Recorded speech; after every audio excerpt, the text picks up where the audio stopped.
Looking for excitement? Chumba Casino is here. Play anytime, play anywhere. Play on the train, play at the store, play at home, play when you're bored. Play today for your chance to win and get daily bonuses when you log in. So what are you waiting for? Don't delay. Chumba Casino is free to play. Experience social gameplay like never before. Go to Chumba Casino right now to play hundreds of games, including online slots, bingo, Slingo, and more. Live the Chumba life at ChumbaCasino.com. VGW Group. No purchase necessary. Void where prohibited by law. See terms and conditions. 18+. Cinesmack contains spoilers of the spoiling type. If you don't want your spoilers spoiled, please turn back now. Otherwise, enjoy the show! Gentlemen, let's broaden our minds. Lawrence?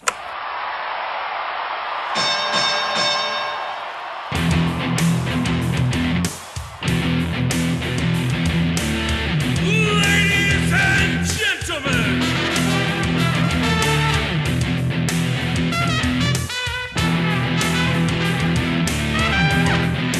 Welcome to the main event! This is Cinesmack!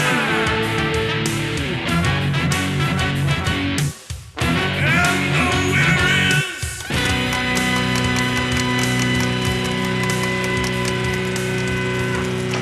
Hello, Cinesmacketeers, and welcome to bout number 112 of Cinesmack, the podcast about films by filmmakers. I am your host, Mike Keeler. Joining me tonight is our panel of award-winning judges. First, filmmaker and owner of One Genome Short Productions, Mr. Oh man, I saw Elvis. Prepare for liftoff, kids. Second, filmmaker and owner of Arizona Inc. Studios, Andrew. It's weird. There's nothing here. Zumwalt.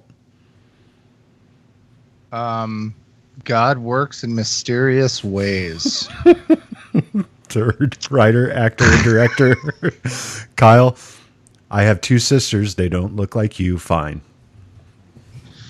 I don't have any sisters, but I did get to watch Bull Durham and War Machine and Iceman and Trinity all go to Mars. That was kind of fun. I didn't know where you're going with it at first. I'm like, oh, okay. Fourth, I'm with you now. Filmmaker and owner of Cheshire Moon Films, Tom. We're taking the first piss on Mars haggis. You know, they say that men are from Mars and women are from Venus. Clearly, everyone that worked on this film is from Uranus. Well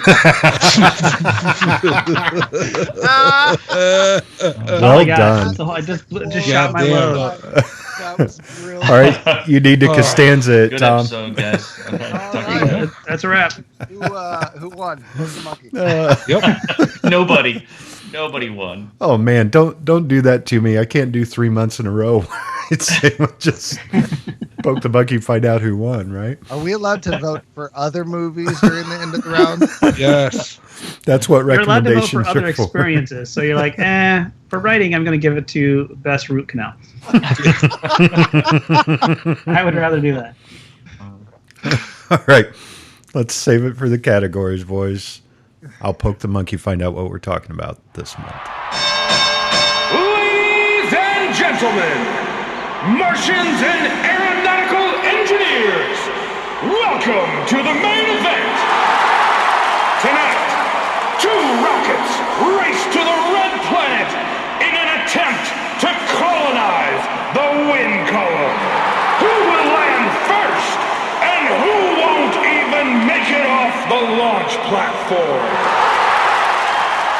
In the first quarter from the year 2000, written by Chuck Farrer and Jonathan Lemkin, directed by Anthony Hoffman, starring Val Kilmer, Carrie Ann Moss, and Tom Sizemore.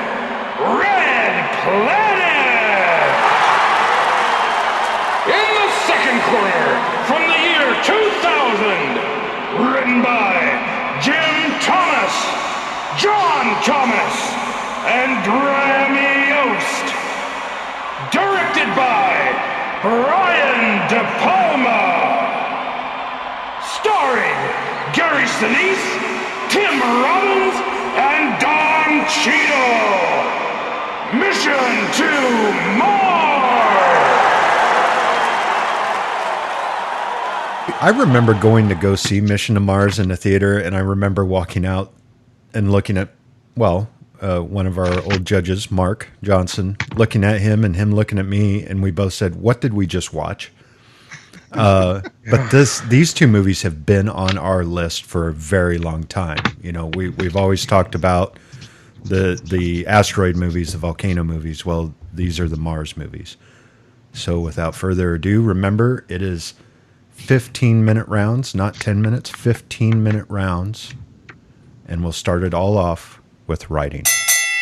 When I started watching Mission to Mars, I thought it would be fun. Like, I saw Gary Sinise. I'm like, this is cool. I can get through this. I'll just pretend this is the sequel to Apollo 13, and that's the same character. That didn't work. That lasted for like 5 minutes. So we're recording this on July 1st. And I thought it was really funny that they open. I want to open with this, but they opened with the June 9th, 2020. And the most implausible thing about all of Mission to Mars is the fact that these people were having a backyard barbecue in June 2020. Like, you can't do that. Except that it was in Texas, so I don't know. Maybe you could.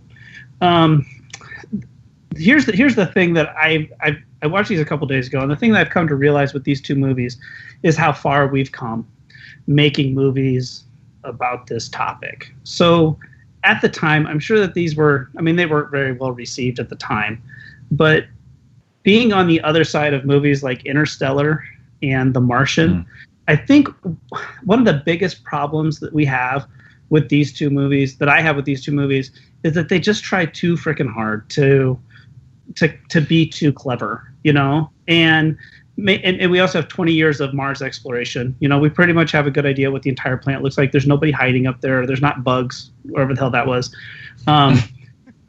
You couldn't do a movie like this because we know Mars is a lot less mysterious than it was 20 years ago. And that's really weird to say, but it's true. In 20 years, we've done a lot of this discovery. And what movies like Interstellar and The Martian have done so well is that you don't need to make shit up about Mars and outer space. It's scary enough just it being there, you know? Being stuck on Mars by yourself is a frightening experience. You don't need to make stuff up. And I think that's why those two movies are so much more successful and well received. So I think with these two, I mean, they're so contrived and ridiculous, and I tried to take it as, it's just a movie of its time, that kind of thing. And no, they were bad back then too. The dialogue is just shit. I mean, it's really, really bad. The fact that somebody would be able to, I don't know, fill out the application for the Space Academy, get through the Space Academy, and get onto a spaceship, one of the first ones to go to Mars, and he thinks that someone survived because there's only 3 graves and there's not it's not a fourth. Like how did that happen? How did he get on the spaceship? You know, he can make a floating DNA strand out of M&Ms, but he can't count to 4. It didn't make any. That part was just absolutely ridiculous to me. I don't know. God, there's just so many bad things about it. I'll say one more thing, and then we'll talk about some other stuff. But the fact that the space station in Mission to Mars, that they just called it the World Space Station. Like, Are you fucking kidding me? That's like, once I saw that, I'm like, this is going to suck, because that was the extent of their creativity. Because they needed a space station that represented all the countries, and so they called it the World Space Station. And I have so many notes here. Just somebody else talk for a little bit so I can kind of start crossing shit up. I'll jump in real quick. Yeah, we really have come a long way in dealing with our dread and fear of what's in space. Take a movie like Gravity, which is literally just the fear of being stranded in space. You don't need a planet or aliens or anything like that to be terrifying. Yeah, I agree with you. These are both difficult to like movies from a story perspective. I'm probably going to get these movies mixed up, by the way, a lot. Out of all these movies that have had, you have 2 of the same type of movies released in a year, I've never had any trouble telling Armageddon and Deep Impact apart, or Dante's Peak and Volcano, but these movies kind of blur together in my head. Talking about writing, Red Planet, which I will assume is the Val Kilmer one. I think I'm saying that right. That is correct. Boy, oh boy, let's talk about the story for that real quick. All right, so humans are trying to find a new colony because they fucked up Earth, so they start sending algae to Mars. Then the algae disappears. They go to investigate.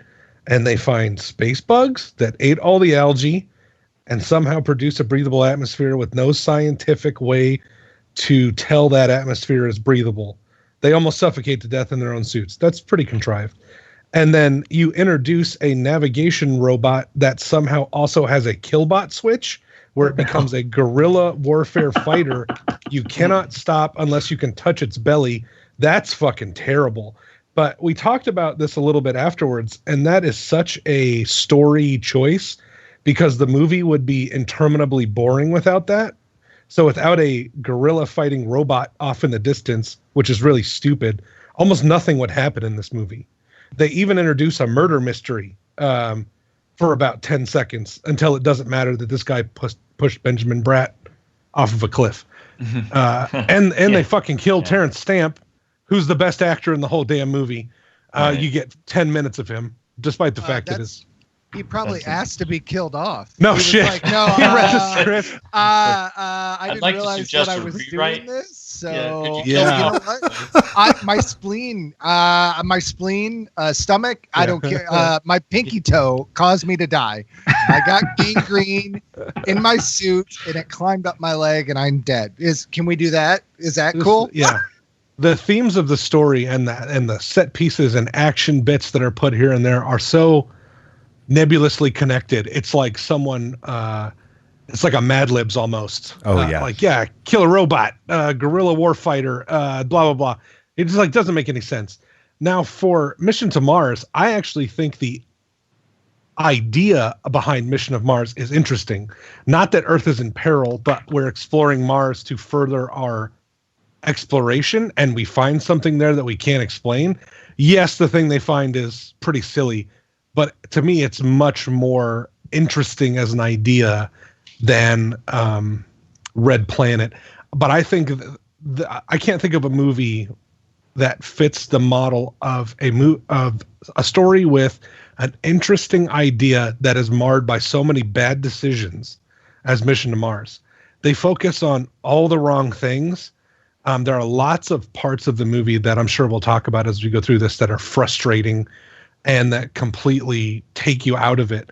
The first 15 or 20 minutes of that movie, although a bit slow, are kind of setting up and I'm kind of interested. And then there's a few scenes where it turns and you're just like, oh, fuck this.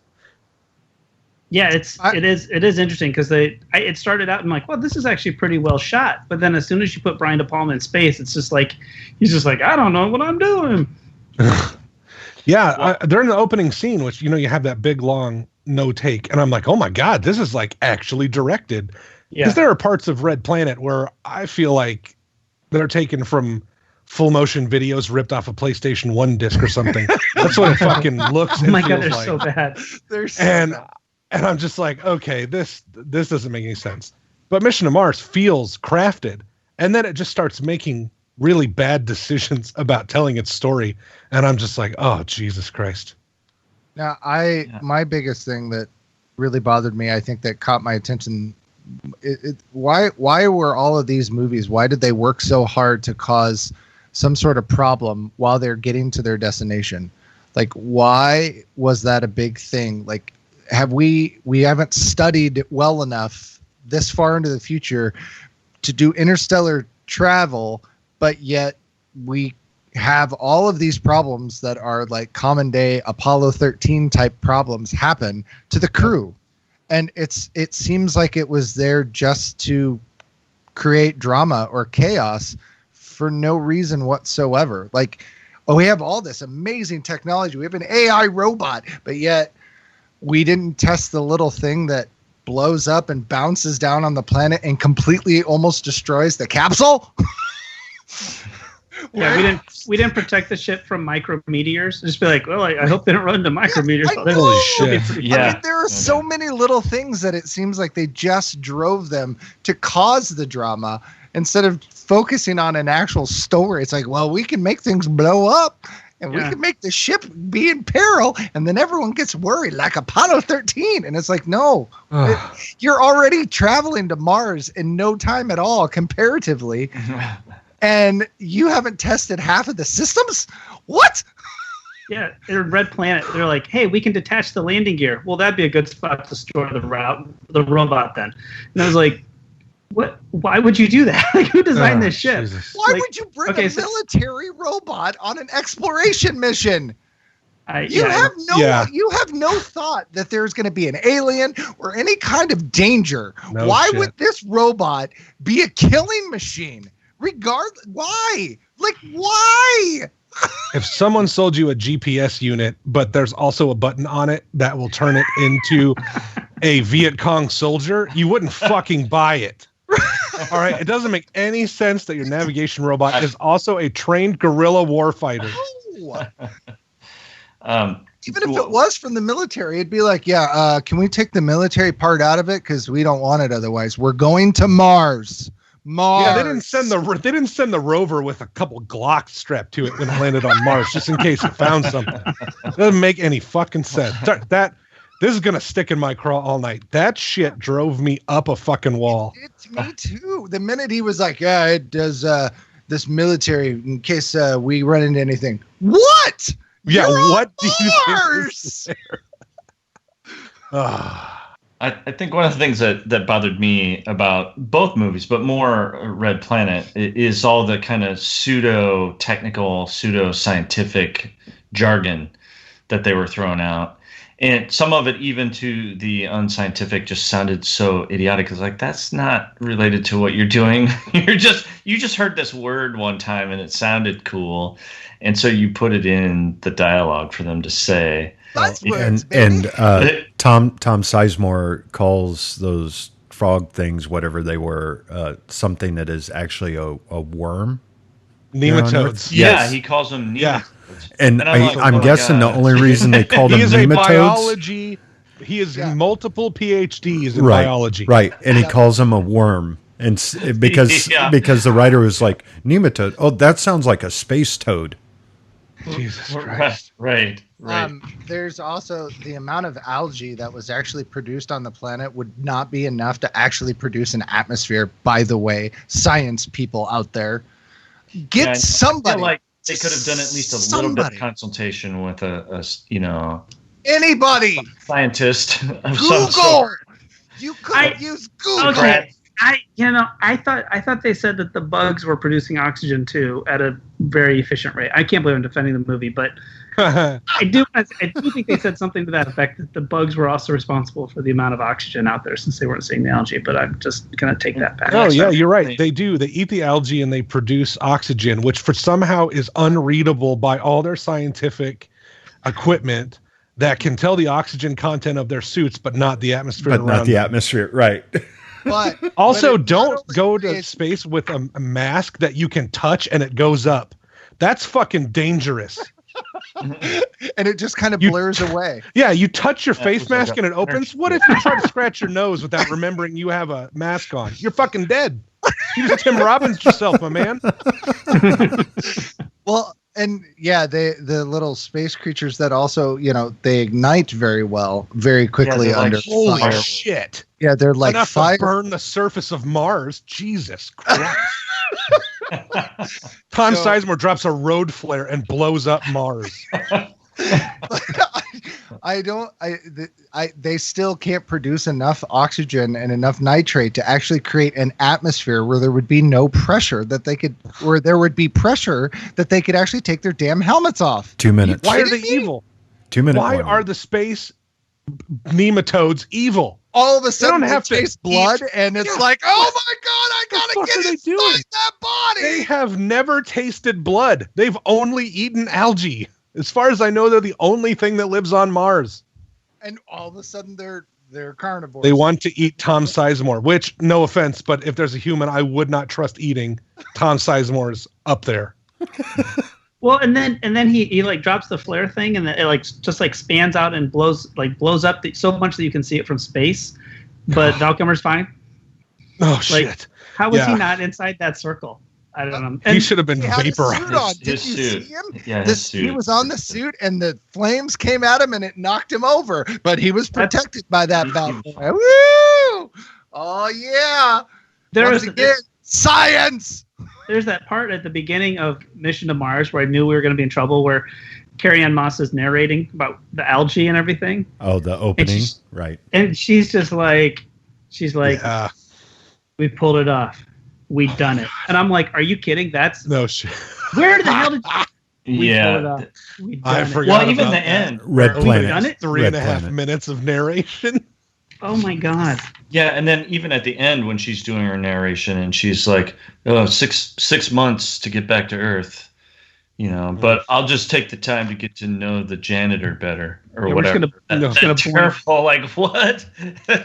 So you're gonna have just like a sex trip all the way back to Earth. Is she a space hooker? I mean, she's with the one guy. She showers, and then Val Kilmer comes in. Which, by the way, all of a sudden we find out later they had some sort of relationship where he liked her, but she let it happen anyway. Like she's just a whore. And there were This is space whores. Time's up. And there's like so many lines in Mission to Mars. There's like prepare for orbital insertion or I'm coming in hot, still long. I'm just like, whoever wrote this was a total pervert. Did Space Top is Gun? sexy. Is this Top Gun in No space? shit. And so they just came up with these really stupid, cheesy lines. All right. I need some votes, boys. Tom. Oh shit. I'm gonna give it to shit. Fuck, why'd you pick me first? I will give it to Red Planet because they didn't name their spaceship the World Space Station. Acting. Kyle. Moving on. We'll give it to Mission to Mars for having 10% of a good idea. Gabe. I'm gonna go with Mission to Mars because I think the character development is a little bit better. Andrew. I'm going to give it to Mars Attacks because it was a better movie. No shit. As long as it's got Mars in the title, we're good. Mission to Mars because at least there was some science. Some. I said some. All right. I've got a lot of trivia for the writing.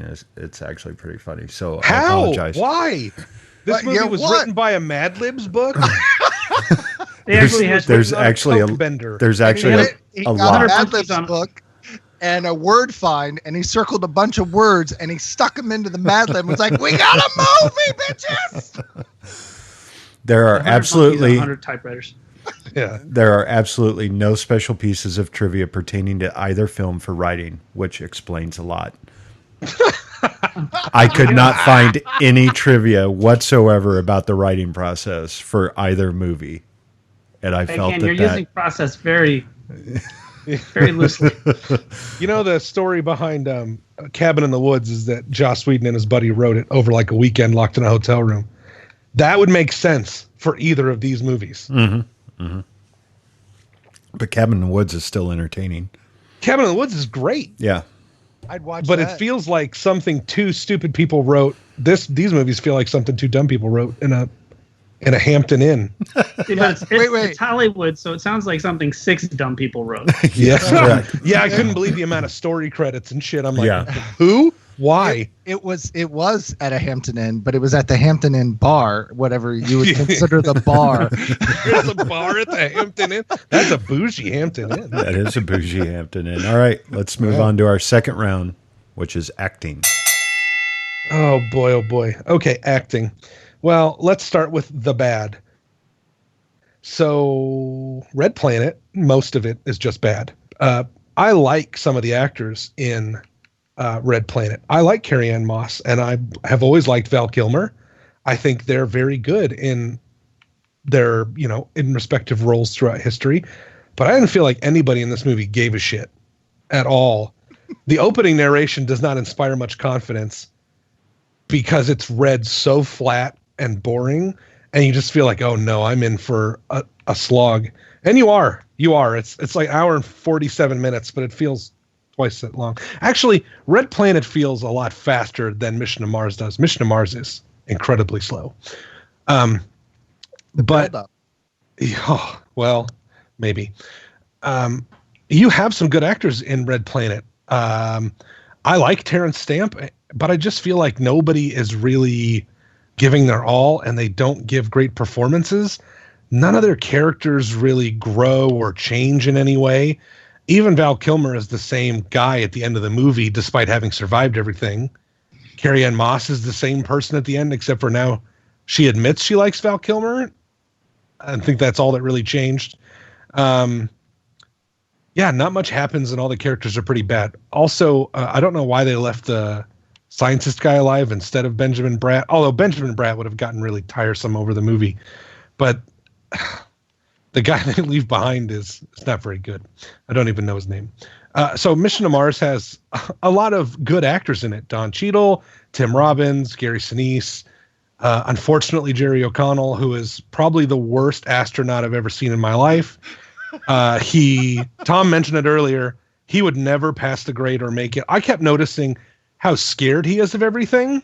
And I'm like, that's a terrible fucking trait for an astronaut, because you're going to be put in situations that are really terrifying and you have to keep your cool. He freaks out a lot about things like the dark, which if you're an astronaut, you shouldn't be scared of the fucking dark, my man, because you're going to spend most of your life in it. Really terrible. And some of the things they do with, Jerry O'Connell is just hamming it up. Gary Sinise is he's okay. I think he's wearing eyeliner. It weirded me out. I could not tell why his eyes were so dark. That is definitely guy liner. Definitely guy liner. Yeah, what was up with that? And like foundation too. His complexion was strangely. I think they attempted to de-age him. Really. I don't know. Everybody kind of feels wooden. I still don't feel like they're really giving great performances. They're getting much out of them. Some of the things they have them say and the way they act through it are just kind of cringeworthy. I'm not generally a big Tim Robbins fan. I thought he was okay in this movie. He really didn't annoy me that much. But man, I just feel like it's a lot of wasted potential. You could have done a lot better with the people you had for this story. Also, what's up with Don Cheadle going crazy for exactly 10 minutes? Because he's on Mars for a year, then he's nuts and almost kills Gary Sinise, then he shaves and he's totally fine again. It was 164 days. Okay. It's still really, really bad. And maybe that's more of a writing thing, but the acting on that was pretty bad too, because he looks and acts like someone you just found on a desert island, not someone who's been surviving on Mars. I don't know. It's weird. Yeah. Not very good in either film. Well, I will say that at least in Mission to Mars, all of the actors, the astronaut actors, I'm excluding Jerry O'Connell's character, they act like somewhat astronauts. Everything they do is very calm. It's very decisive. They are working the problem together. They act like they would be military astronauts. Jerry O'Connell, he made me chuckle a couple of times, but it is what it is. That's about as much as I can say. As with Red Planet, they always say that acting is playing pretend. It's being in an imaginary world, and you get to play pretend like you were a kid and play this different person. And I don't think anybody was actually playing a character. I think they were just saying lines and being like, my paycheck's in the mail. Because it didn't feel like I didn't care about any of them. I didn't have any I was like, oh, what's going to happen to him? I just didn't care. It was, they weren't playing a character. They were just on screen saying lines. And, that's my 2 cents. Yeah, I always wonder, if it has anything to do with what they have to work with, or if a good actor can actually raise the material up and kind of transcend what they have to work with. If that's the case, they certainly didn't try to do that in Red Planet. I really didn't think. Yeah, the acting was, there was no acting really. Good acting, good actors that are acting badly in a movie is the director's fault. I don't. Maybe, but how much of it is the script sucked? I think. Mm-hmm. Yeah. The script was really, really horrible, and I guess that's the thing that drives me nuts about some of these movies, these bad movies we do. That how is that not caught? How does someone not read this on a page and go, oh yeah, I think a space commander would use a fire extinguisher in zero gravity and just see what happens. Like, if anybody's ever had an office chair in an open hallway, they know what happens. But where's the director also in that being like, okay, so how do we make this better? Yeah, I get what you're saying. He took the role. He knows the script. He knows the actors that are playing it. He knows what's going on. How does he not go, all right, how do we make this as best as we they won't let us change the script. Let's maybe say that there was a bunch of guys and they're like, you got to shoot exactly what's on this page. How does he not go, I either have a paycheck or I actually want to do the best that I possibly can and I want to make this better? If not, this will be my last movie I ever do. Oh, wait a minute. Right, but then you have Brian De Palma, who's directed tons of great movies, and like, what happened there? I don't know. It just fell to pieces. Well, that movie just falls to pieces. Yeah. Yeah, but I do feel like they had a better... I felt like the ensemble of actors was better, and I thought the acting was at a higher level than Red Planet, which isn't saying a lot, but I felt more... I felt like there was a range of emotions that we really kind of felt a little bit more for those characters, and I thought the performances were stronger. They seemed more plausible, and I think Andrew kind of like touched on it a little bit. They seemed more plausible as astronauts. They weren't, and I feel like the characters and therefore also the acting in Red Planet they were kind of archetypes. They were just kind of like, we got the cocky, jock dude.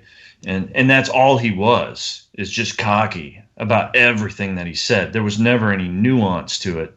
And he was never afraid at any second. And there was never any chance that his character was going to change over time. And that's why he got thrown into a canyon. But, I just feel like they were all kind of archetypes. We've got the stern, like, female captain who has to, keep her emotions in check so she can keep control. And we've got, we've got, I don't know, the renegade, like, whatever. They just didn't feel like real people. There was no nuance. Whereas with Mission to Mars, I felt like there was a little bit more nuance, and the actors were able to kind of express that nuance a little bit better.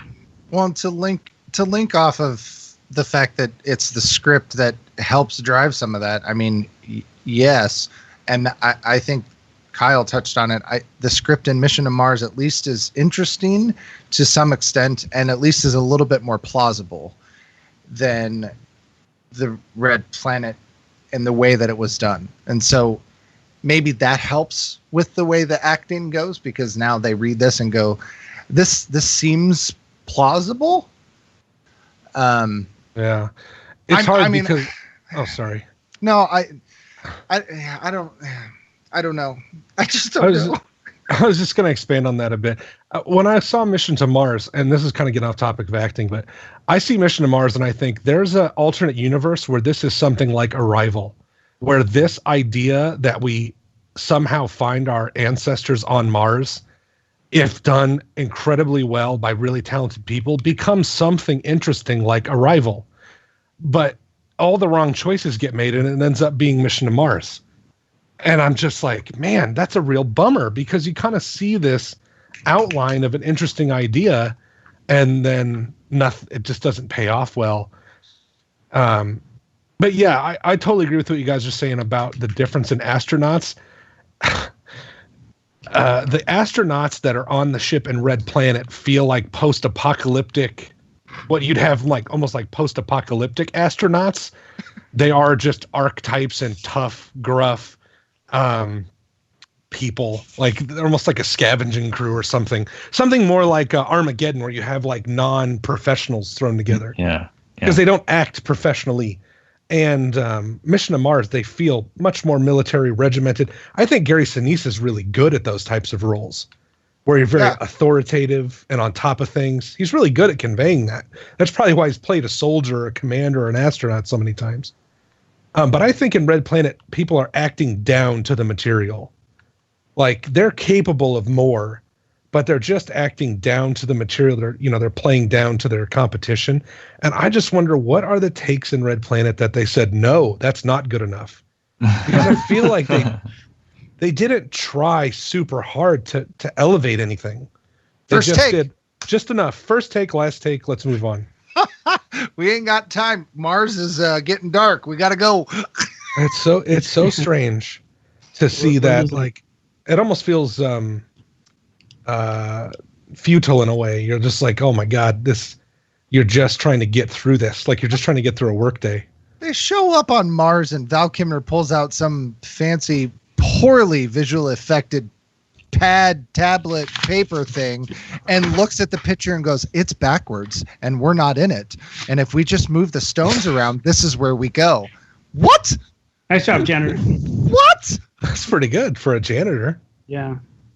I liked the tech of that, like, foil kind of pull-outable computer screen. We're talking about how it made it sound like, have you ever played the saw in band when you're in elementary school? Yeah. Or you use one of those things that makes thunder sounds? There you go. It's kind of interesting. Yeah. I was trying to figure out why Armand Mueller-Stahl, I like him. And it's funny because every time I see him, the only movie I remember him from is The Game with Michael Douglas. Yeah. But he's really good. He's just like, some reasons he gets on screen is very natural. But he was uncredited. And I was trying to figure out, actually, it's probably not that hard, trying to figure out why someone would want to be associated with Mission to Mars. So I actually got in touch with one of the producers, but he wouldn't answer. So I'm just going to guess he knew that it was a shit show. So I don't know. All right, are you guys done? Mailboxes every day. Talking about acting? I still have to go back to set. The check isn't there yet. All right. Let me fill out my spreadsheet. All right, I've got 3 out of 500 shots done. I'm almost there. Almost there. Almost there. I can go home and eat Cheetos. Can we just do this in one take? Just shoot the whole damn movie. If we fuck up, we'll just edit it. Yeah, it'll be fine. Fix it in post. Those outtakes, yeah, we'll just use those. It'll be cool. Kyle. Just talk over the shitty. Just talk over the shitty computer animation. Oh God. Just wait who chose the computer voice for Mission to Mars? Oh, what God. a weird voice for your computer to have. Is that acting? Are we doing that now? Because I got shit to say about that thing too. That was actually. Where was Majel Barrett when they needed her? Yeah. I feel like it was like somebody's like nephew or something. Yeah, an intern. Can't you hire a talented voice actor? There have got to be 1,000 of them. My God. I've got. And then, I found. Hold on. Hey, even hey, Kevin hey, Spacey. Hey, even now. Hey, what? Hey, what? Hey, what, Mike? What? I have trivia about that voice. You guys keep talking. I have trivia. I'll find it. I didn't add it. I didn't put it on the list. And the fact that you can turn off all the alarms and all the warning systems just by going, just turn that stuff off. We know there's a problem. They're going off for a reason. It'd be like the check engine light on your car and being like, I'll just turn it off. I know it's on. It's cool. Well, do like I do. Just put black electrical tape. Just put tape over it. It'll be fine. It's not a problem anymore. Can't see it. It doesn't. It's not broken. Oh, damn it. I know I read this. Would you not have it? Okay. I don't have it handy. I'll find it. Okay, so then while Mike's looking for it, I just want to say the thing I didn't understand about the computer voice on Mission to Mars is as the oxygen level went down, the voice of the computer got worse. And I'm just like, dude, I think there's someone else on the ship. Yeah, right. It's not in actually a box a computer. with a microphone. I got it. I found it. I found it. There's some poor intern from NASA jammed in a space capsule that just has to give out the status words, and he's dying in the front of the ship. And that's the only way that makes sense, because we're not hearing from Gary Sinise's point of view. So why would the voice change? Okay, the voices of the spacesuits in Red Planet and the spaceship Lucille were created with AT&T's text-to-speech program. Oh, in 2000. Yes, in 2000. Yeah, it's real forward thinking. Well, it fits the general laziness that we've observed so far. Correct. All right. In that aspect, Red Planet is ahead because their computer voice was sassy, and fucking Siri. God damn it! I set her off. Ignore me. Yeah. So Siri, she's kind of sassy. All right, Kyle, what are you voting for? Oh God. I vote for all the makeup Gary Sinise can wear in Mission to Mars. Gabe. Yeah, I think the acting, generally speaking, was better in Mission to Mars. Andrew. I really liked Jack Nicholson as the president, so I'm gonna have to go with Mars Attacks on this one. Oh wait, because of the cast, I think was stronger. Maybe a little bit stronger acting wise. I'll go with Mission to Mars. And Tom. I'm gonna give it to Red Planet because I think they did better work with less. Seeing as how you had Val Kilmer and Tom Sizemore and Benjamin Bratt and Simon Baker. I mean, these are really like B-level actors, leading your movies. So I just don't. Yeah. Well, Val Kilmer and Tom Sizemore were actually in Heat before this, and so this trivia really. Like I like Heat. Right? Heat's great. 94? Yeah. No, Heat is great. But if you look at your resume and you go from Heat to Red Planet, you're like, where did I fuck up? Yeah. So who did I piss off? Val Kilmer. Dr. Moreau is where he screwed up. Oh, Jesus. I saw that in the theater. Ghost in the Darkness. Oh, yeah. Val Kilmer I saw the Island of Dr. Moreau in the theater. If you go from Heat to Red Planet, it is just kind of a downward slide. Thanks. Val Kilmer and Tom Sizemore began feuding during the production of Red Planet. According to reports, it all began when Kilmer got annoyed about a fancy exercise machine that Sizemore wanted to be shipped from England to the set in Australia. Eventually, the two hated each other so much Kilmer would not come out of his trailer if Sizemore was on the set. Many of their scenes together were filmed over the shoulders of photo doubles. Kilmer reportedly refused to say Sizemore's character's name, saying instead, "Hey you." Val Kilmer and Tom Sizemore got into a confrontation that escalated into them throwing weights at each other until Sizemore knocked out Kilmer with a punch to the chest.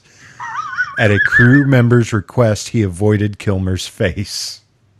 Oh my God. Wait, Tom Sizemore knocked out Val Kilmer? By punching him in the chest. Okay. Oh my God, that's the best. I love this movie now. That is exactly the kind of story I expected to hear about a movie that was made this way. Where nobody gives a fuck, nobody's in charge, and actors are just allowed to do whatever they want. Right. Don Cheadle actually slept outside by himself to get a sense of the environment and isolation for Mission to Mars.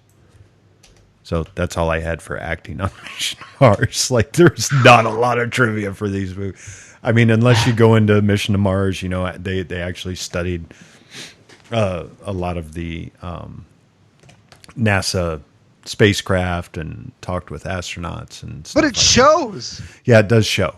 It's boring. It's boring as hell, but it shows. It is. All right, let's move on to our third round, which is directing. Yeah,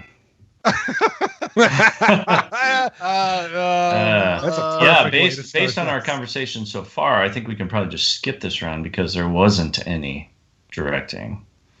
So can we just cut this round out and then just skip to the end? Let's talk more about it. Well, I think we were discussing before we started recording how I believe it was before we started recording how the director of Red Planet, this is basically the only full-length feature film he's ever done. And there goes my from a directing standpoint. I want to know why. I understand that the movie. We're talking about the movie in the sense, but I mean, was it so bad that even Hollywood was like, "You're never directing again," or was it he was like, "I did my great movie. This was amazing. I'm out," or was it someone else? It's not my thing. Yeah, I don't really like doing it. I wasn't really into it. I'd rather, or I was the second director and all I was supposed to do was run tape. And instead I ended up having to be first director and shit. I'm actually an editor You can't wrangle a couple of teddy bears like Val Kilmer and Tom Sizemore. You don't get to look in this town. That might have burned him out of one. I mean, Tom Sizemore is so sweet. I mean, he's never done anything wrong. Man, before up is... Oh my God, he is a horrible person. And then there's Brian De Palma on the other side. And honestly, when I saw that it was directed by Brian De Palma, I personally didn't necessarily have all that high of hopes for it, because I remember some of his earlier movies as being a little bit kind of schlocky, and like a Body Double, I believe. Yeah. It was, and a little bit exploitive and kind of, really not necessarily all great movies, but it's kind of a mixed bag with him. And I think Mission to Mars definitely shows more attention in the directing category. It definitely seems more. It seems more controlled overall. You guys were talking about how like there were a lot of bad decisions, but at least decisions were being made. So I don't know. I don't know that either of them is really well directed, but I feel like Mission to Mars at least shows that it was directed. That's a good way to put it. Yeah. I don't know. There are nice shots. They're yeah. They're really interesting compositions, and lots of like the opening scene is all done in one take, and that's cool and it shows effort and it's commendable. But it starts to feel like gimmicky because the rest of the movie can't hold up to it, and some of the stuff they do does not look good, and the choices they make are, I feel like incorrect for the story and what you're trying to get across. Red Planet, boy. Yeah, I wouldn't be surprised if this guy just did this movie and thought, I don't fucking ever want to deal with this again. But I commend him for drawing a paycheck and either not doing much at all and getting away with it, or having his psyche and mind destroyed by this process and deciding just to get out of the game. I think either way, this is a little bit something to admire, because I don't feel like he either was paying much attention to what the actors were doing or was not able to get good performances, or didn't even know what good performances would be like for this material, because it feels so flat and just kind of wooden and lifeless. Yeah, and Mission to Mars, it's hard because I feel like, again, I've said there are so many decisions they make that I feel are, I don't want to say incorrect, but you just see them veer off in a direction and you go, I don't know why you did that, or you're focusing on the wrong things. And that's just frustrating when you feel like they could have done better, but they didn't. And they obviously had some technical skill or ability. I don't think there's any world where Red Planet gets made and is a good movie with the people involved who are doing it. But I think there's a chance that Mission to Mars is a good movie with the people involved in it if they do it a different way. No, not without a total rewrite. No, not even. I don't think so anymore. Yeah, it's hard, but I feel like there are seeds of good ideas and interesting things in that movie, and it's frustrating to not see them played out. Whereas Red Planet, I don't know that there's anything there that's salvageable. Yeah, I mean, Mission to Mars really seems like, Interstellar is kind of its, grandbaby, because the storyline's almost identical, and the big twist at the end of both of them, so it's pretty much the same thing. But I don't know. There's just some really bad choices in both of them. Like in Mission to Mars, where Tim Robbins can't grab onto the pod before he gets swept off, but then later on, people wearing the exact same gloves are just like clinging to rocks when they're getting sucked into the vortex just before that. And it's like, what's going on here? Like, I don't know. It's so inconsistent and it's just a mess. And I don't know if there's anything salvageable in there.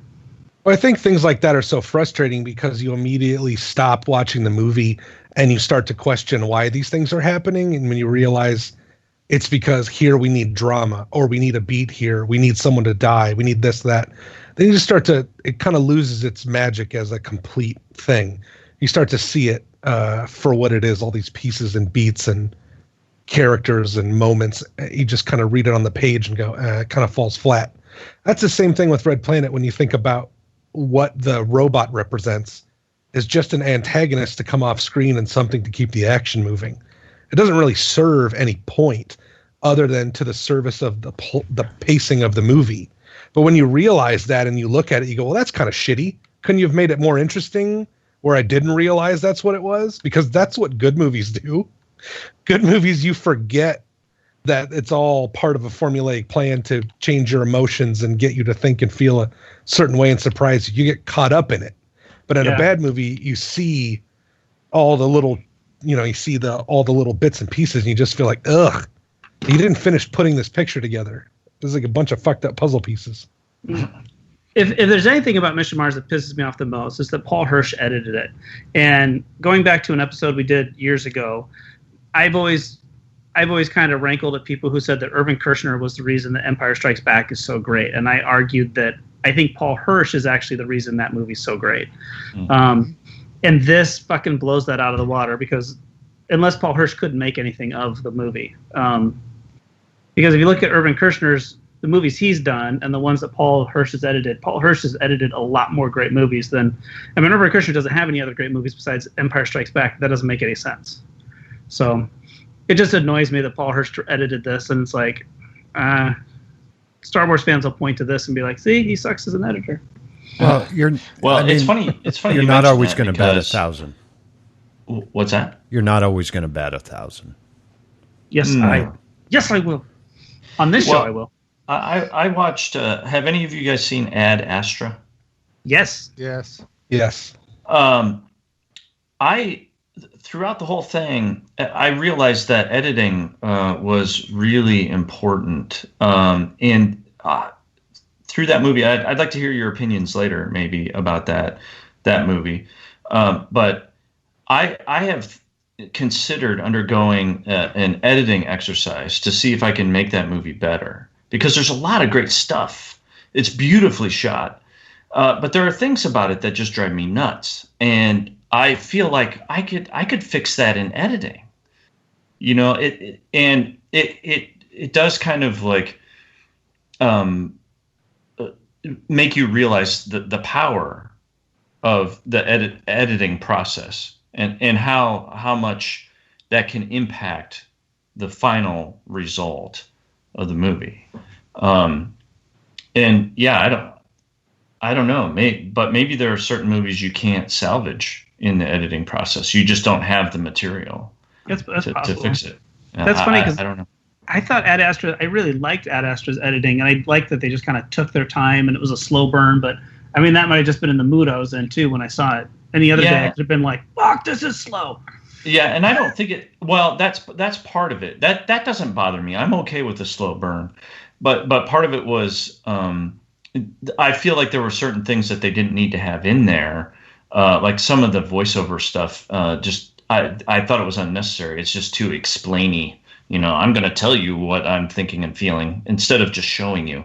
Yeah, I felt like I think there's an opportunity here to, like, you could trim that down a little bit and make it an even better movie. But anyway, I digress. But I think that does apply to maybe both of these films, that there was an opportunity at some point to fix them in editing, perhaps. And it also makes you wonder how much, because Tom, you were mentioning, Irvin Kershner and I don't remember the editor's name that you mentioned. Their combination resulted in a good movie, but Brian De Palma and him maybe not so much. So it makes you wonder how much the director is involved in the editing process too. Because I'm sure that's a collaboration there, and some directors are probably more involved, and others are more hands off. I can see that. Yeah, see, I don't know that there's any way Red Planet gets reworked into anything much better. You could probably do it a little better if you had someone who really cared and you have a lot of extra footage or whatever. But I think Mission to Mars could be edited into a movie that's better than it is now. But again, maybe they never shot any of the better stuff, because now it just kind of feels like bad choices. And unless they shot the other parts of it, I don't know how much you can change. Well, personally, but I agree with you. Yeah, you can really see how much editing, especially from a pacing standpoint, because the pace in Mission to Mars is really slow. Oh, God, and agonizing. And in Red Planet, it feels fast, but you just don't give a shit. And you just don't care because it's not any good. You're just glad that it didn't feel like it took 5 hours. But Mission to Mars feels really long. and like it tries to feel epic and can't. Like Interstellar feels epic, but it's a giant spectacle, and it's done by a much more talented director. So there's something to be said for that, where it feels warranted. But Mission to Mars it's like a pig with lipstick on. God, it takes them forever to get there, doesn't it? Yeah, it does. Jesus Christ. Yeah. You cut 25 minutes out of that part. My Brian De Palma for me is always hit or miss, right? Like, God, he's got a lot of bad movies out there, but he also has a lot of good movies. That's true.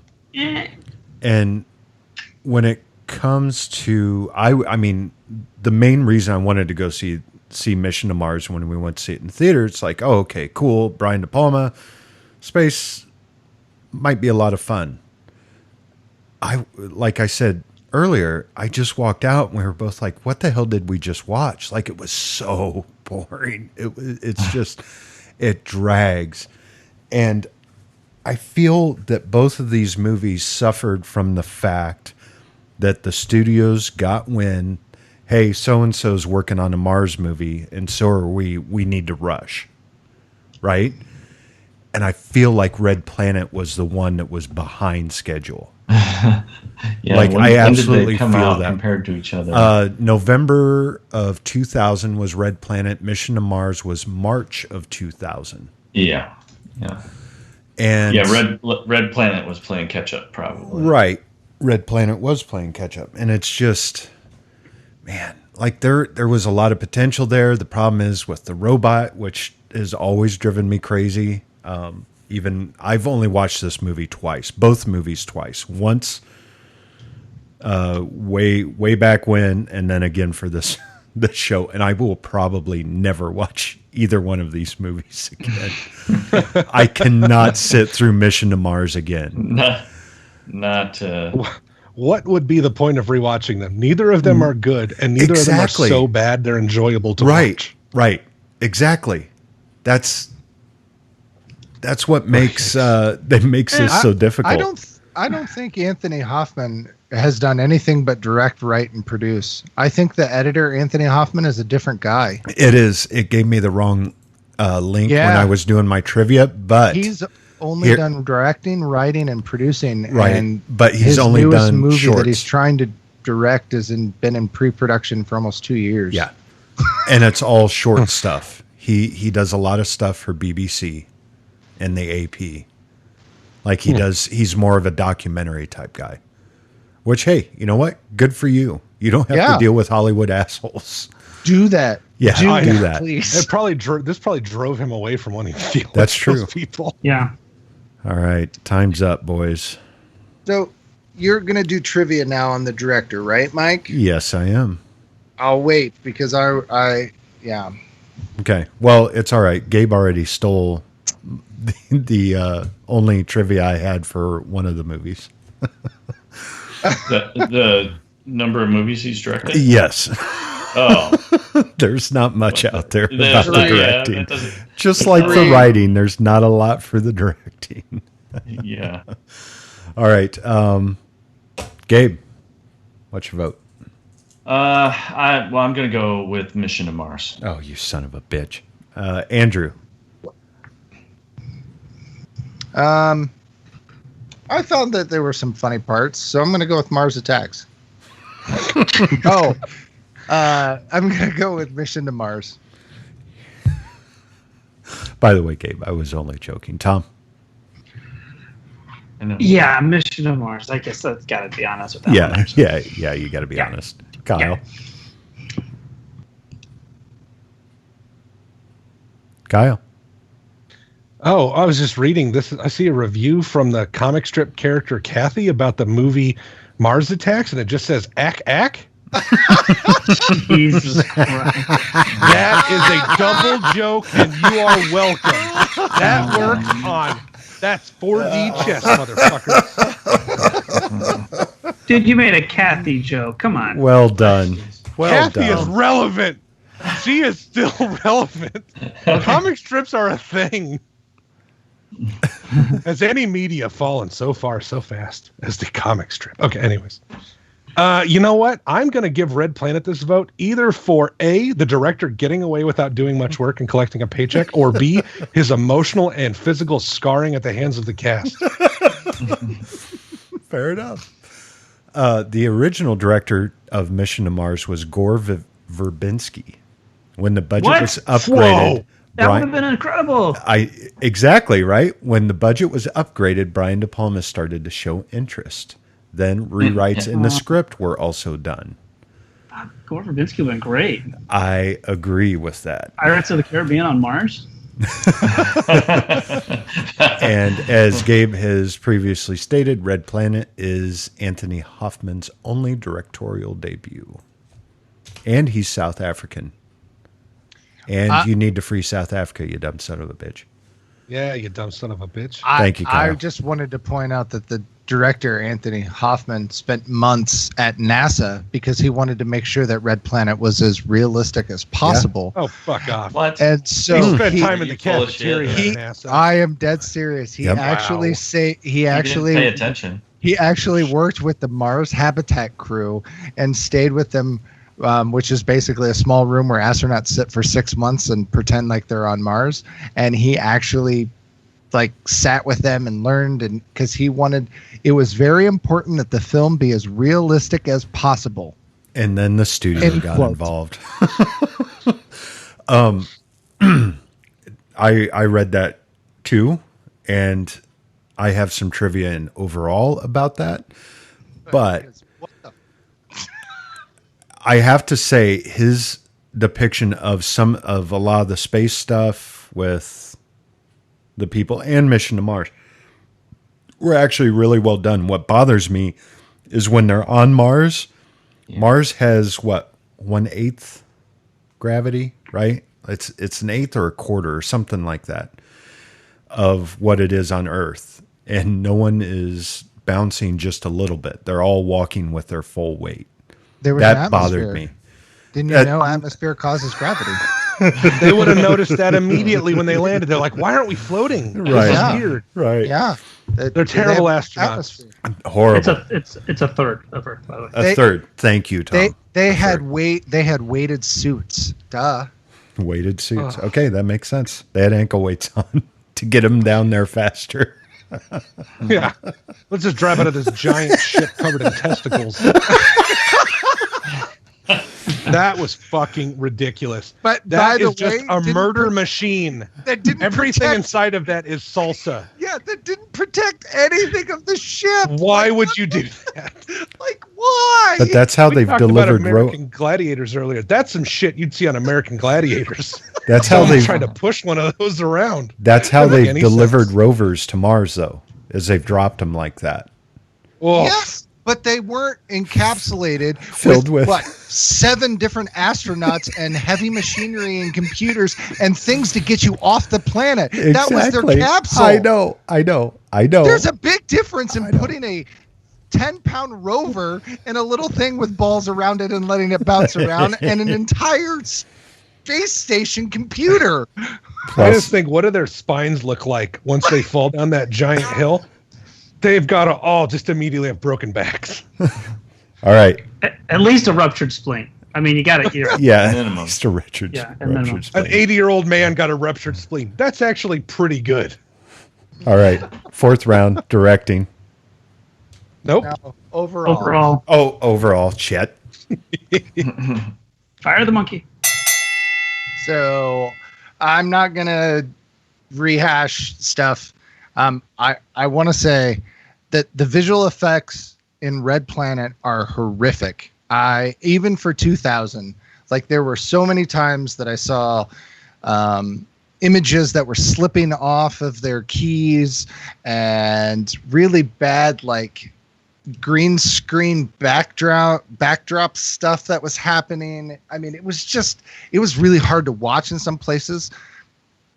In Mission to Mars, there were some iffy spots, but for the most part, I felt that the visual effects in that movie were much better. We can talk about music. I know Gabe has a lot, so I don't want to take too much away from that. But what I've come, I don't have anything to say about music on I these, thought so you feel did. free. No, feel free. The music in Mission to Mars is just bizarre. Oh, I it's don't really know awful. how to explain it. It just adds to the torment of how long that movie is. Yes. Yes. It does not fit the film. Oh, and I will say in Mission to Mars, the alien at the end is really hokey. Like that whole thing was really bad. Like when he went up the center column, and like that was like, it felt like they were like, oh shit, we forgot to do this. Can you get this done? Sure. I got Photoshop. We got this. No problem. We'll just put something up there and animate it. It'll be fine. Like it was just really hokey. And I don't know. There were some really bad spots in there for that. Sorry, I forgot to mention that. The music in Red Planet, I don't really remember. I actually like the music in Red Planet. Hey, that's fine. I don't even remember the music in Red Planet. Not the score. I remember Mission to Mars because it was just so needle piercing all the time.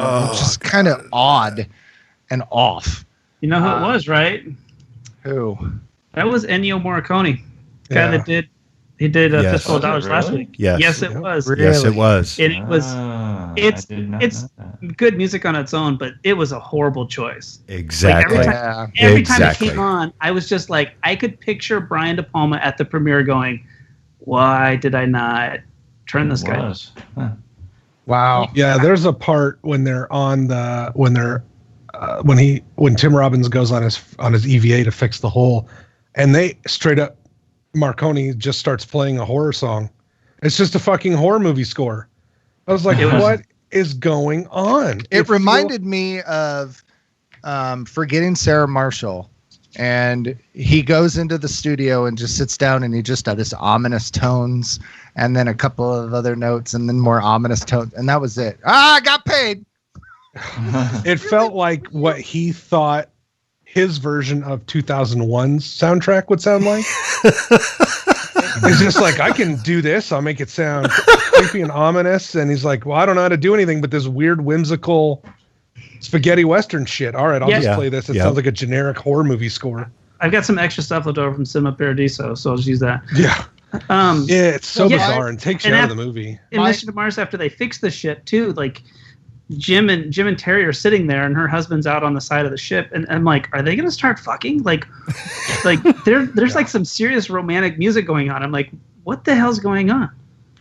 Well, and then I mean that whole scene where he fixes the hole, and then he's like, I'm gonna check the rest of the ship, and then they're like, we're too close. Fuck it, we'll be fine. And again, creating drama for no reason, especially when we're trying to imagine this as being futuristic and so amazing of this technology that we've encountered.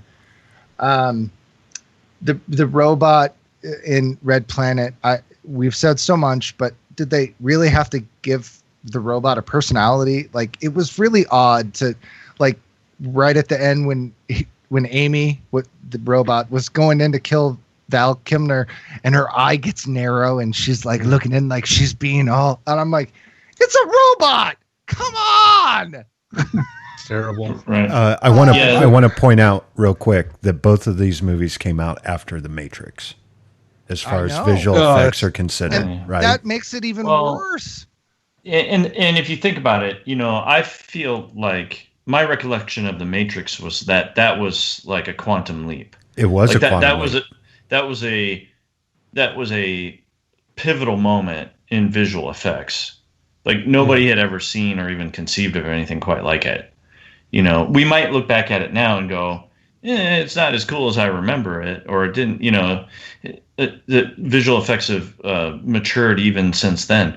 But it's hard to compare those movies to The Matrix because it was really a moment. Mission to Mars, I think, has good quality visual effects in it. They're not consistent, I think is what I'm trying to say. They're not consistent because Red Planet is trash. Like I can do better sitting here visual effect wise and make some of those composites and the things they did much better. Like there are 12-year-olds. No offense, that was 20 years ago. Yes. Yeah, but the difference between what these movies look like being made in the same year is astonishing. Yes, that's correct. Because the visual effects in Red Planet look awful. Yes. And the visual effects in Mission to Mars, for the most part, look really good. I think until the end and you see the alien. They should have never shown the alien. That's almost always a bad idea. Yes. And the one thing that really bothered me was they were standing in the holographic room with the universe and everything, and then all of a sudden the alien shows up and there's a shadow on Mars. I'm like, they wouldn't cast a shadow. Yeah. Planet area. Yeah. Sorry, it really bothered me. It was the first thing to suck up. But there were some really neat effects in that, and I'm just comparing the two in the fact that there was a really good visual effects department, obviously, with Mission to Mars than compared to Red Planet, because holy buckets.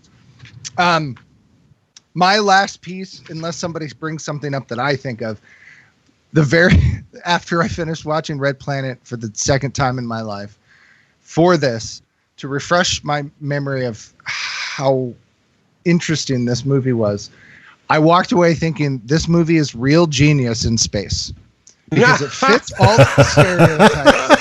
Val Kilmer is the nerdy guy that's no one likes me and I'm not hot and I'm not cool or anything. I'm just really smart, but I'm not.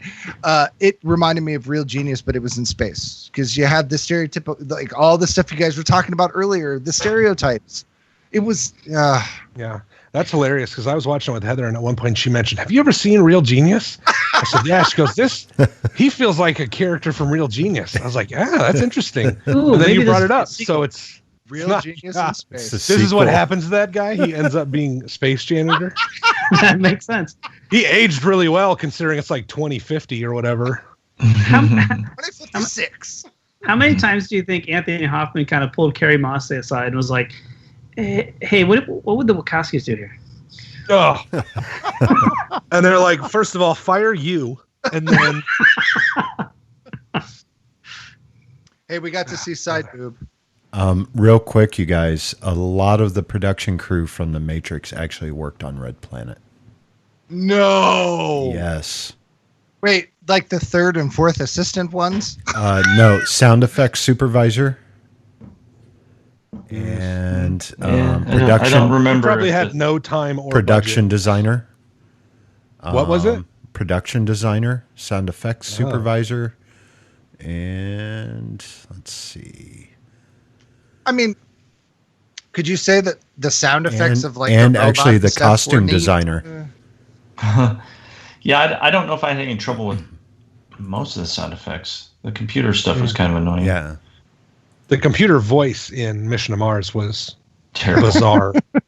Did you say you have I that? like your idea of an intern. Yes, slowly I like dying. that this guy is on the ship. Yeah, Speaking into a it's actually a microphone. human. Oh, that's great. That's actually a really interesting idea for like a short story. There's a guy trapped in the spaceship who's a prisoner or something. He's somehow forced to do this. It'd be funny if he started out like as an intern on Earth. He started out and he's really flamboyant and really expressive, but they keep training him to sound more like a computer and trying to make him like be more monotone. In Mission to Mars, each one of the spacesuits cost around $100,000 to make. What? Jesus Christ! Compared to a real NASA spacesuit, which costs between 10 and 12 million. Well, they actually have to work. Exactly. They don't Exactly. have to do anything except look good. You know what? Speaking of spacesuits, I love Adam Savage, right? And he always talks about he makes replica spacesuits of, Apollo spacesuits, all these other missions that they've done. He makes he tries to get as close as he can to what they are. And they actually discussed about spacesuits, about how you always see them with lights shining on the actors, right? To be able to light their face so you can see them. Mm-hmm. And in all reality, if they had lights shining on them, they would not be able to see outside of the spacesuit. Right. Yeah. So that always sits with me whenever I watch some movie in space and they're wearing a spacesuit and they're well lit. It's like, well, they can't see anything. Well, it's like the light helmets the helmets that have the lights on the inside that are shining on their faces. Yes. Like those to me, I'm like, that would drive me absolutely insane. Your reflection on the visor what? Why? And I think Kyle said it best. He said, "Does anything say the year 2000 more than Red Planet?" And I have to agree. As far as the music choices that they made, I have the remix of the Tower That Ate People by Peter Gabriel, and that's the only thing I ever brought out of Red Planet was that song, because I like Peter Gabriel music, but listening to that after watching that movie, I'm like, oh, this is refreshing. I'm going to own this song. But that's really the only thing I could bring out of either movie was that one song. Yeah, it's bizarre. It feels so dated. It's such a time capsule of that era. Absolutely. And Mission to Mars doesn't really feel like that. It doesn't feel incredibly dated. We look back on it now and realize it was 20 years ago, but when you watch a movie like Red Planet, and probably a lot of movies around that time, you go, holy shit, it was 2000. But isn't that the problem? Like, where Mission to Mars is set in 2020, right? Yeah. And Red Planet, I actually read somewhere it was supposed to be 2050 something. 2056. Yes. So it could still happen. It's like they take futuristic sounding. Yes, it could still happen. I think Boston Dynamics is working on that robot thing. They do have their robot things are scarier than the one in the movie or whatever. Yeah,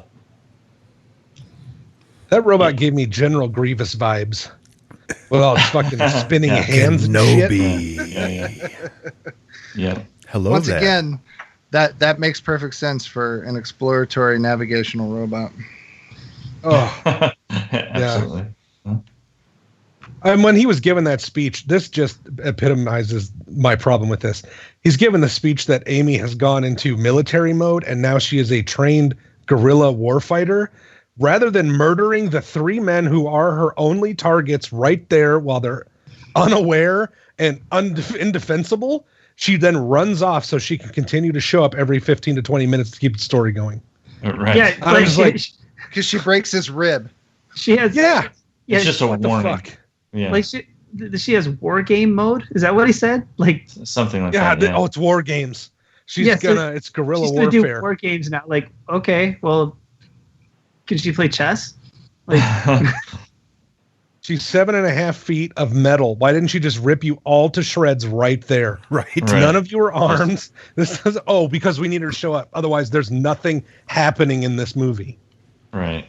It might have been more interesting movie to see Amy running around Mars trying to figure stuff out. Her POV, right? Like the movie from her point of view. Her fucking POV reminded me of Aliens 3. Yes. Oh, God. Yeah. Like the alien cam or whatever. Yeah. I'm like, oh, God. Yeah. That does not hold up well. No, it doesn't. Yeah. All right. I just wanted to. I think Kyle was kind of alluding to it earlier. I'm sorry, with we're out of Mission time, to Mars. I felt like the ending was a little bit surprising, but I also kind of I found it interesting, and it was kind of an interesting concept that life on Earth was seeded in a way from life on Mars, and I don't think that's all that far-fetched of a concept. Some scientists believe that could actually happen. That living material ejected from a planet could be protected in the travel through space and actually land on another planet and potentially thrive there on another planet. Oh, I remember this. I remember this very well. That's because they found that meteorite in Antarctica that they said came from Mars and shown life, and all of a sudden, they thought that there were things that looked like it could have been bacterial life inside the meteorite. In Hollywood, someone went, ding, I have an idea for a movie, and wrote Mission to Mars. Yeah. Yeah, and that idea to me, while some people might find that far-fetched, I find that kind of interesting. No, it is. I just didn't, I don't think anybody believes that it was seeded by, an intelligent race that intentionally did so. But the concept that life could have started somewhere else in the solar system or in the universe and been transported a certain distance to take off somewhere else, is really not all that kind of unusual. And I kind of liked that part of Mission to Mars. I have to agree with you. That is a neat concept. It's just executed it's an poorly. Old concept, though, because even Alien Covenant, the prequels to the prequels. That's the basis behind that. Is we were seeded by these intelligent beings. Oh man! Spoiler alerts. I know, right? Still on Aliens. You don't need to watch Alien Covenant, man. It's okay. Or Alien 3, or you can stop at Aliens. Yeah, just watch Alien and Aliens, and then pretend the rest of it didn't fucking happen. Yeah, that's what I've been doing. Prometheus not good. I thought Prometheus was okay. No, sorry, I have no time for okay movies anymore. Sorry. All right. I feel like that's going to be another frustrating movie where you're like, this could have been way better. Yeah. Yeah. Oh boy. Yeah, Gabe. See, that's what was so frustrating to me of Mission to Mars is I'm like, this is an interesting concept. Maybe it would have worked better as a science fiction book where you could take more time with it. But I feel like the concept is just kind of ruined by bad decisions. Exactly. Also, why I understand the puzzle aspect where you have to complete your DNA sequence to prove to them you're human to get in. What the fuck was that? I know it's pretty dumb, but I understand it as a concept. But why is the security mechanism of that tear you to fucking shreds for putting in the wrong answer? Right. Isn't that a bit harsh? Because then when he goes in, the alien is not some bloodthirsty genocidal monster. It's totally cool. It's not we Space ignore Hitler. The part that its security system destroyed 3 astronauts previously. Right. Well, and then they walk in and they're all like, "Oh my God, what's happening?" And I'm thinking, you're inside this thing that they wanted you to come into, not just to probably just kill you, because they would have done that on the outside like they did previously. So you're inside. They're not going to just, you know what? Thanks for coming in. Kill them all. Yeah, they walk onto the set of 2001: A Space Odyssey. Yes, that's actually the quoted. Last 10 minutes of the movie. That's actually quoted in part of the trivia. Dude. Yeah. There were times when I was like, Brian De Palma just wanted to make 2001 and was pissed he couldn't make it. It would have been a cool visual if they had killed the astronauts inside that, Oh, it looked awesome. Bright white room and The just white blood room? splattering across that room. That would have looked awesome. Visually very, We're out of when time. the guy gets sucked in and they like spin him around and he like rips to shreds. Oh, yeah. Oh my God, I could not stop laughing. I don't know why hokey. that was so funny to me, but it was just like, okay, well that's, and they just kept Somebody was making a margarita that day, and they're like, "Hey, look at this! That in a What boom. if people was in Margarita? I bet if there was a person in this, we'd do the same. That was neat. All right, let's put it to a vote, fellas. How Andrew. did they take the technology and reverse the signal, by the Jeez. way? Because come on, this We shit, could like spend they're using forever a picking- radar. and to then they detect had that, and then they reverse the radar to do a signal back. Come on. and he had computers and programs on Mars that he could do all that stuff with. Right, and then he did the 3D digital chaining where he marked out the X, Y, and Z coordinate of each individual sound because that was there was 3 pulses. So he figured out if I make a cool little rendering, it's DNA. Oh, that's amazing. What program took that shit in and magically rendered that crap for him in 2020?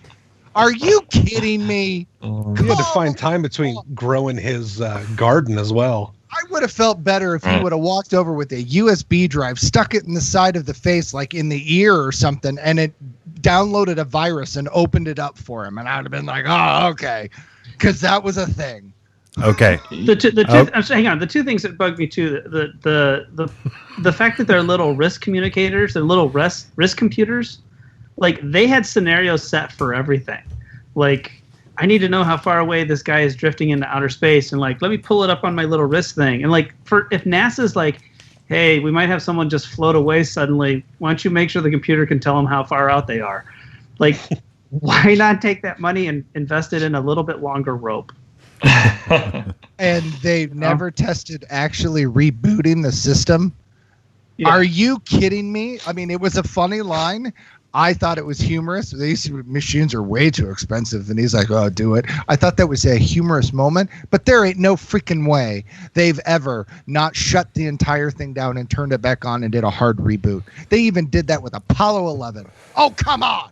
And the fact that we're so much further technology-wise than they thought we were going to be, because the aliens are like, all right, if you want to get in, you got to prove you're human, so I'm going to need the rest of your DNA. And now it's like, here are 10 pictures of a city. Which one has a park bench? Like, right. That's all It's a captcha. Yeah, it's a captcha. That's really all it should have been. How many bicycles are there? It is a captcha. Oh traffic lights. I always get the goddamn traffic lights. Traffic lights, yeah. Buses. I get buses. All right. Guys, the corner of the traffic light in this other square, does that count? Yes, exactly. Should I click that, or is it too far over? Or yeah. Okay. All right. Light okay. We gotta call time. Call time. Gosh, Andrew. The technology. Andrew, vote. Definitively Mars Attacks. Definitely. Which is both movies. That's totally fair. Mission to Mars. All right, Tom. Red Planet. All right, Kyle. This comes down to: would you rather get a bad hand job from someone who doesn't care, or get a bad hand job from someone you know can give good hand jobs? Exactly. That's what I went with Red Planet. Because I like the effort.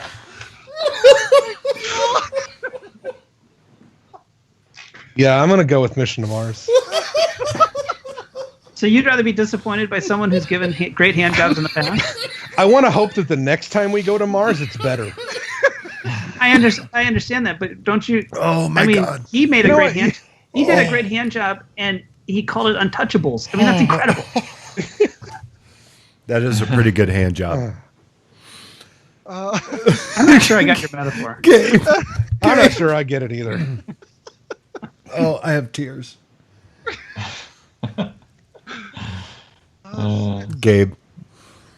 Well, truth is, I'll take any hand job. So that doesn't help me narrow it down, Kyle. Sorry. I'll go with Mission to Mars. Okay. Oh my God. Oh. Unlike many other science fiction films, the behavior of fire in zero gravity is depicted quite realistically in Red Planet. And I also want to point out that another bad movie that I actually really love is Robot Jocks. And I think I brought this up before, but it's when they go to space and they're fighting in space, there is no sound during their time in space. And I'm like, that's exactly what would happen. Yeah. It's one of the reasons why I enjoyed that movie. That's one of the reasons I love the opening of Pitch Black, because that entire opening when they're in space, there's no sound at all. Right. And it's fantastic. Even like my favorite book series and favorite series, The Expanse, does that. Even, when they're showing some of the ships going through, like it's kind of muffled, like you're inside the ship, but still the camera's outside. You would not hear any of that. There's none of that. The filmmakers created the Martian landscape of Mission to Mars in a massive sand pit near Vancouver. It was one of the biggest sets ever constructed for a movie, around 2 million square feet. Wow. That's enormous. Wow. And they painted it red. That's crazy. I know I read it. I can't remember how many thousands of gallons of paint they used to paint that quarry. It's called Arizona. No shit. It's called post-production. Yeah. Yeah. Well, now, right? A little color grading. All right. Oh my gosh. Oh man, that was rough to go through, but you guys paid it off in the end with the hand job analogy. So leave it to Kyle. That's right. Let's go ahead. Much like a hand job, I would have enjoyed these more when I was a teenager. I'm not so interested now.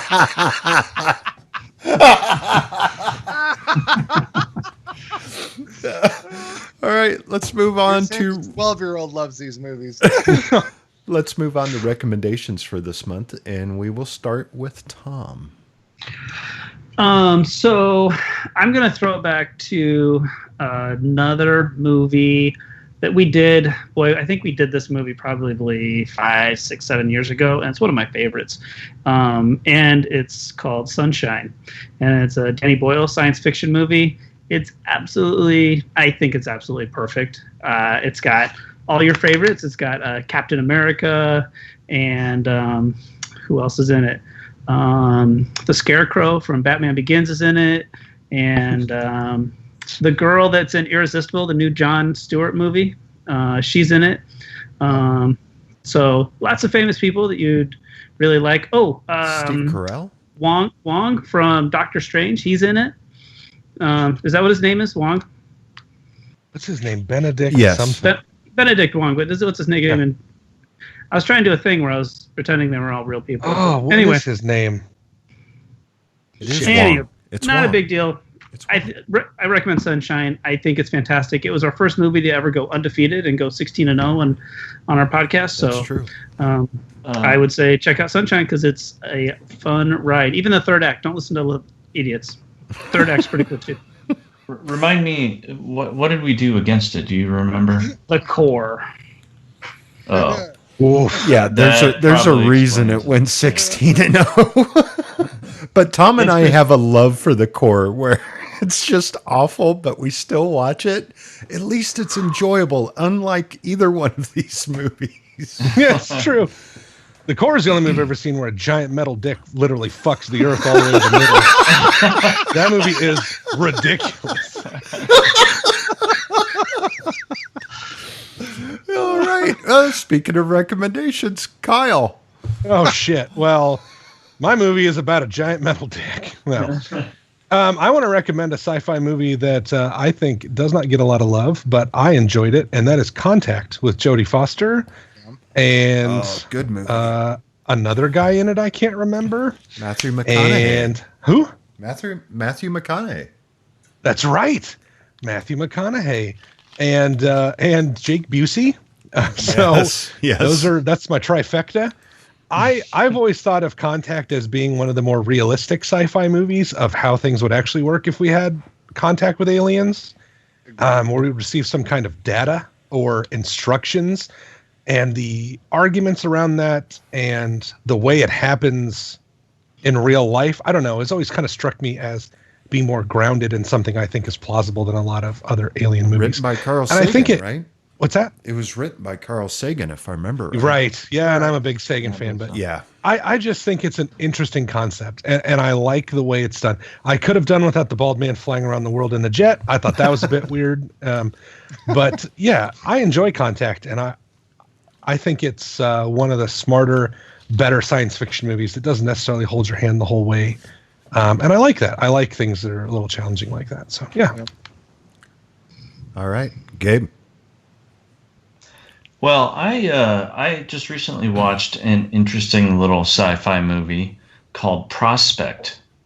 It's about these people who go to a distant planet or moon to harvest these jewels that are, I guess, valuable back on Earth or wherever they're from. They don't really. They talk about these various places where they're from, but they don't get into a lot of detail about it. But I thought it was a really interesting, well done, fairly low budget film. And one of my favorite parts of it was the production design. Everything, it seems somewhat retro, but it's in the future and they're traveling through space, but like the spacecraft, all the dials and knobs and everything are manual and very retro looking, and their suits, their space suits, almost look like they were homemade to a certain degree. There's also kind of a Western twist to it, kind of a subtle hint to kind of a Wild West type situation. Some of the way that they talk, some of the places that they go. For instance, there's one part where they're kind of with these like native people, and it's almost like they're in a kind of in a tent or a teepee or something. But it's very modern. It's made from modern materials, and there's always just these kind of subtle hints at this kind of Wild West type thing. The cinematography is nice. I really enjoyed it. I thought it was really well done. It's from 2018. And it's mostly people you probably wouldn't know, except for Gregory Peck. What's that? Gregory Peck. No, Pedro Pascal. Yay! Yeah. Yeah, and he's really good in it. And he plays one of those people who has kind of the character development is really good, and he changes over time. And I would definitely recommend it if you like sci-fi movies. Check out Prospect. All right, Andrew. I'm going to recommend a movie called Mars Attacks because it's funny, it's hilarious, no and kidding, it's awesome. Jack Nicholson is my favorite part of Mars Attacks. I take him as our president. That'd be awesome. Yes. So the movie I saw recently that I really enjoyed, that was kind of a surprise to me because I didn't know it was around. It's a little bit different. A lot of it is in German. And so it kind of took me off guard, but I found it because one of my favorite actors is in it, and that's Joseph Gordon-Levitt is in it. And it is on Earth. It's not science fiction, but Joseph Gordon-Levitt is an airline pilot, and the airline, the flight actually gets hijacked in a very clever way of getting bad things on the plane, by the way. So, if people are trying to get ideas on how to hijack a plane, don't watch this movie because holy buckets. And it's basically from his standpoint inside the cockpit from probably 90% of the movie. It all takes place inside the airline cockpit with him, and that's it. Him trying to get the plane on the ground and keep the crew and the passengers alive. And it's a pretty intense movie, and it's called 7500, and it's really good. It's a Joseph Gordon-Levitt movie. It's intense, and he plays a great character. So, all right, there you go, 7500. Mine is from 1989, and it's Robot Jocks. No, I'm kidding. I think I have recommended this before, but I'm going to recommend it again. The entire time I was watching both of these movies, I was thinking of other sci-fi and other Mars movies that I would rather be watching. And Mars Attacks. No. This one was brought out by Disney. It's John Carter. And I love this movie. Oh, yeah. Talk about something that was written before we actually knew what Mars was and everything. It is, I love it. It's such a good action movie, and it's entertaining, and it's got Taylor Kitsch, Lynn Collins, and William Dafoe. Well, William Dafoe does a voice, but Mark Strong is in it. I'll watch anything that Mark Strong's in because I think he's awesome. Thomas Hayden Church, Bryan Cranston.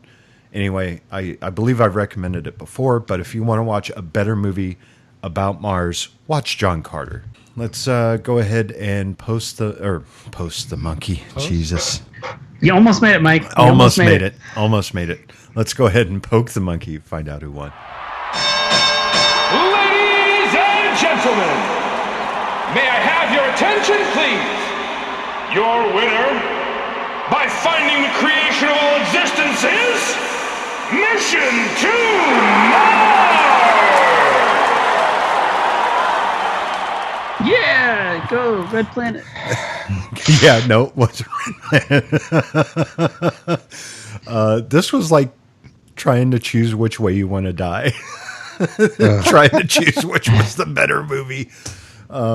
Yeah, these were. I'm glad these are done. They've been on the list for years, and now that they're done, they're gone, and we don't ever have to watch them again. It's funny because sometimes we pick two movies that you don't think have that much in common, and then you watch them and go, "Oh my God, these movies have so much in common." Right. Then you watch these two movies, and other than the fact that they happen on Mars, they have almost nothing in common. Exactly. Yeah. Exactly. It's weird. True. All right, Tom, where can people find you? Maybe send you on a one-way trip to Mars. People can generally find me on Mars. All right. Thank you, Tom. Yeah. Kyle. If you want to send me to Mars, bring a giant shovel because I will die on the way. If I do make it, I plan on sitting like Dr. Manhattan with my blue wang out and just building sandcastles. What the fuck? Dr. Manhattan goes to Mars and he's got his wang out. In Watchmen, yeah. Watchmen, you know the movie Watchmen? Mm-hmm. I know what you're talking about, but Yeah. your wing wasn't blue last time I saw it. Well, I imagine in Or large. You're stretching the truth. I get it. That's you fine. speak truths. Well, I imagine in the Martian atmosphere it would be both cold and devoid of blood, so therefore blue. I don't know. So if you want to see a corpse dick, find me on Mars. Gabe. Kyle goes last from that one. You pushed me there, Tom. You pushed me there. Yeah, it's hard to go after Kyle. Tell the Yeah. IRS that.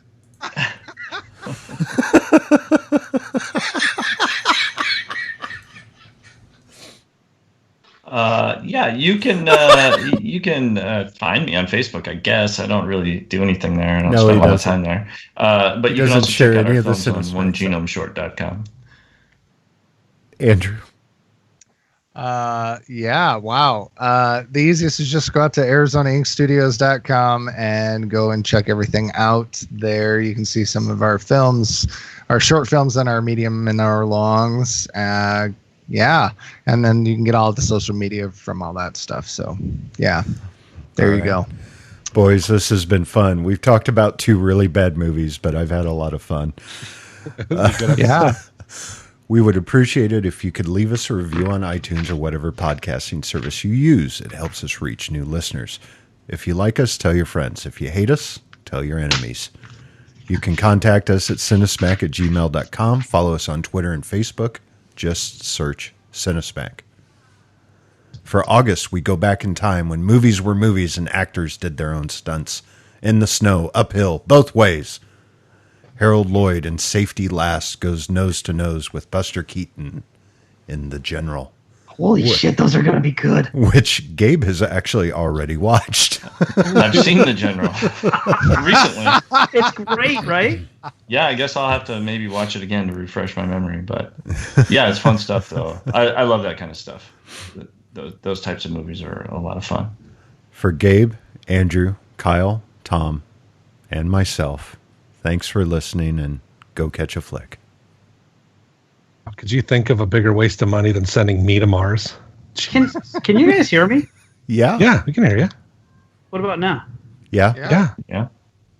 Well, what the fuck? Oh my god. Is my microphone hasn't been on at all? I don't think it has. Can you hear this? Yes. Yeah. Kinda. Yeah. Kind of. What were you doing? Were you? Drumming on my microphone? It didn't sound like that. Oh, yeah, no, it didn't. Oh sound my like god, I've been talking and I got this thing in front of my face and I haven't been using it. That's It what she sounded said. fine, though. It That's didn't That's what sound she like- said. That's what she said. Sound- Kyle's About expanding this. his repertoire. Yeah, I'm moving out of dick jokes, boys. You're a liar. Holy shit, it's like Bob Dylan goes electric. That's when Steve Martin stopped doing the wacky thing with his head, and he's like, "Oh, I'm a serious actor now." Oh god. Yeah, Wacky I'm thing. a lot like Steve Martin, but without the fucking talent or money or fame. Yeah, but he still got the Anyways. wacky thing. He does. All right, I read this joke on one of those internet posts of like bad jokes, but I thought it was funny. Heather didn't think it was funny, but I'll tell you guys.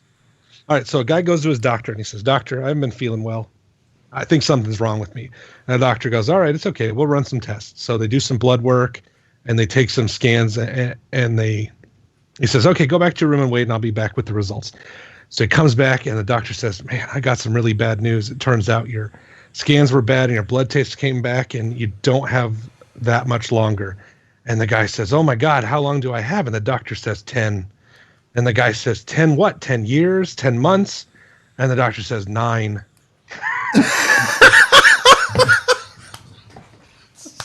I've heard that somewhere before, actually.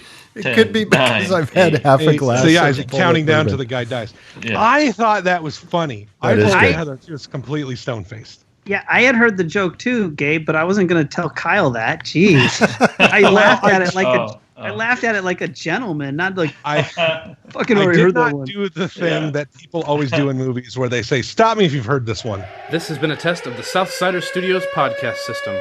This was only a test. If this were a true lack of entertainment, your head would explode.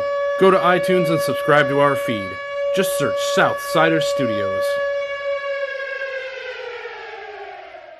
It can get lonely climbing Mount McKinley, so to entertain myself, I go to ChumbaCasino.com. At Chumba Casino, I can play hundreds of online casino-style games for free, like online slots, bingo, Slingo, and more. Plus, I get a daily login bonus. It's just too bad that up here, I don't have anyone to share my excitement with. Woohoo! Woohoo! Live the Chumba life. Anytime, anywhere. Play for free now at ChumbaCasino.com. VGW Group. No purchase necessary. Void where prohibited by law. See terms and conditions. 18+.